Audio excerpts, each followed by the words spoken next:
Welcome to A Salt and Buttery with Intent to Satisfy.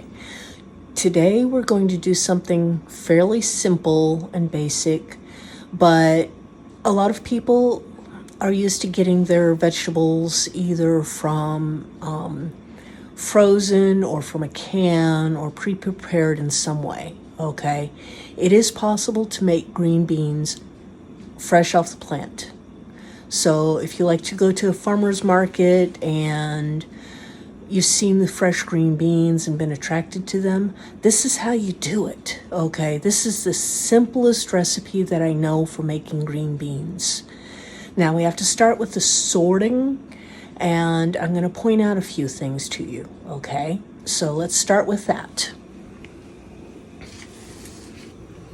So I've here some green beans. Now I'm going to point out a couple different things to you.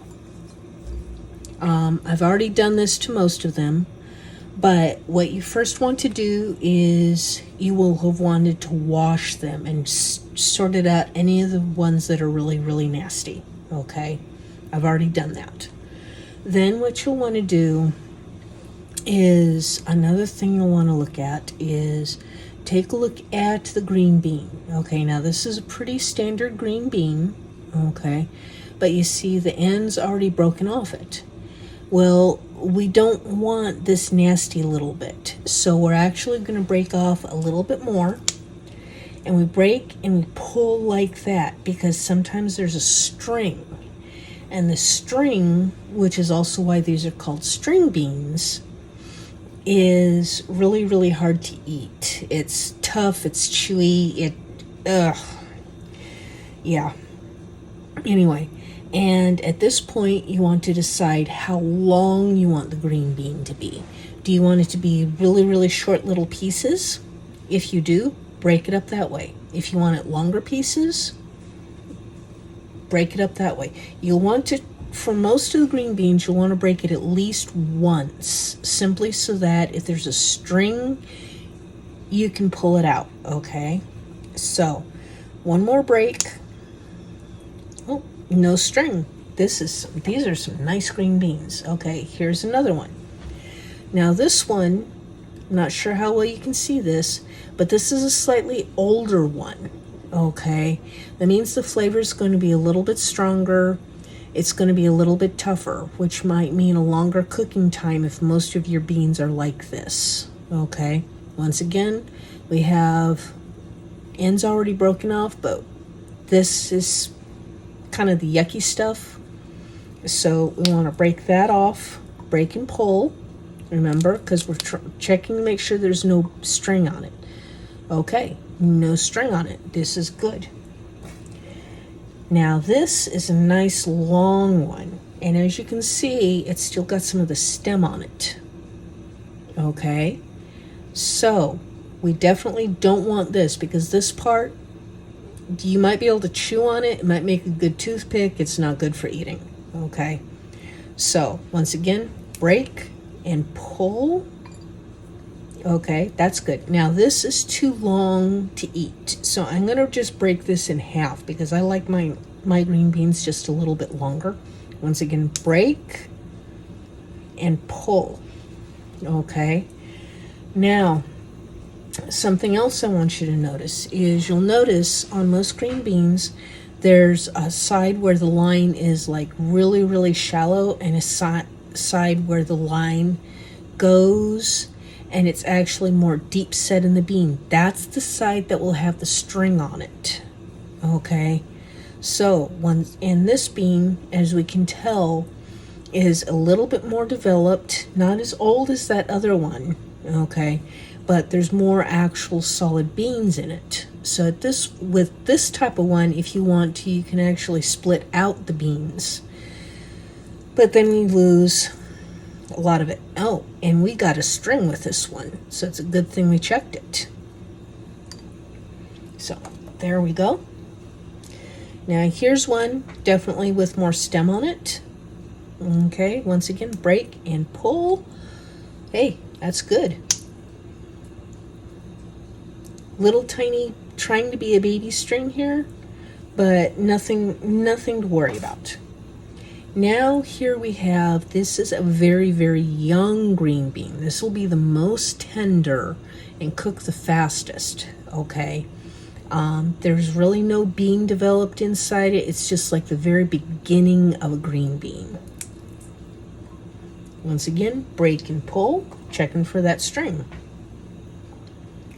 Okay, here we go. One more really baby one, okay? Well, still, as you can tell, it has the side that is not really set in and the side that the line goes a little bit deeper. Okay, that's the side with the string, if it's got one. Break and pull. Oh, no string. Okay. Once again, very young, very tender.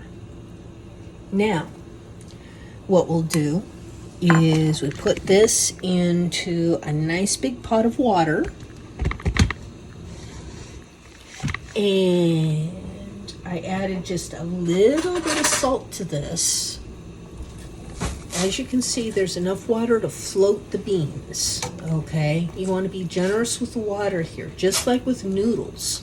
They like to swim. And once I get this to a boiling, it's only going to take 5 to 10 minutes, okay? Seriously, only 5 to 10 minutes. If it's all the really young beans, then 5 minutes, okay? If it's mostly the older beans, which is what I have, then 10 minutes. If you cook it any longer, you're going to end up with mush. You're going to lose the texture. You're going to lose the flavor, okay? Then once these are done, I'm going to drain them. And then while they're still hot, I'm going to add some butter and some salt, and they'll be delicious. Nice, fresh, really simple green beans. Like I said, I have some much more complicated recipes for green beans, but we'll start with a really basic one here, okay? And here we go. I'm starting to get some bubbles in my water, which means in about 10 minutes, these will be done. Yes! So I will pause this here and come back in about 10 minutes and we'll finish this up and take a look at our green beans. Thank you. Okay, now the green beans are cooked. As you can see, they're a nice green color. Some of them are a little bit lighter, some of them are a little bit darker. That's okay, that is normal with green beans. Now I'm going to strain them. Now to strain, it's more difficult if you do it with a pot lid. You can do it, okay? It's just more difficult, and I always end up splashing myself and making a mess with the hot water, which is not fun and painful and all kinds of not good things. Anyway, so I like to use a strainer. You can use a wire mesh strainer, you can use a colander. Okay, colander is just a fancier word for a strainer. Don't worry about it, okay? I actually like to use a metal one for something like this. It works well for pasta, okay? It works well for vegetables. The holes are small enough that with most pasta, it will not go through the holes, okay? So you don't want one with really big holes in it, because if you get that, you can end up losing half your spaghetti down the drain. And that doesn't make anyone happy. Anyway, so once again, you want something with kind of smallish holes, okay, to keep from losing your stuff, but it's still got, the holes are still large enough that the water and everything will drain through. So I'm going to go ahead and drain the water from this, and then we'll be right back. Okay, now we have the green beans drained, and I've just added some butter to them, and they're hot and it's melting in. This is wonderful. Now I'm going to stir this, and be aware that for the straining, and for moving the pot around, the pot is hot. Do yourself a favor and use a towel, use some pot holders, whatever. You do not have to add any additional heat at this point, okay? The beans are cooked. Now, at this point, I also like to add a little bit of salt. quick word on salt, okay? You don't have to use anything like this. You can use simple, okay, simple, already ground up table salt. I like to use unsalted butter, and I like to use, because the reason I use the unsalted butter is because sometimes, especially like with different brands of butter and things like that, there'll be a difference in the amount of salt, okay? And they don't always use non-iodized or sea salt. So you end up getting the iodine taste, which throws flavors off. This isn't so important for things like table salt, but when you start getting into the making the pastries, it is. Okay. Sorry, just checking on something else. And having a chorus going on over there with my cooking assistant and taste tester, Kat. Anyway, but non-iodized sea salt is what I prefer to use, and especially when you start getting into making pastries and desserts and even a lot of dinners, when salt is one of the flavorings that you add into it. The iodine can throw the flavor off, okay? But that's only true if you don't like it. Like many other things, it's a matter of personal preference, okay? I prefer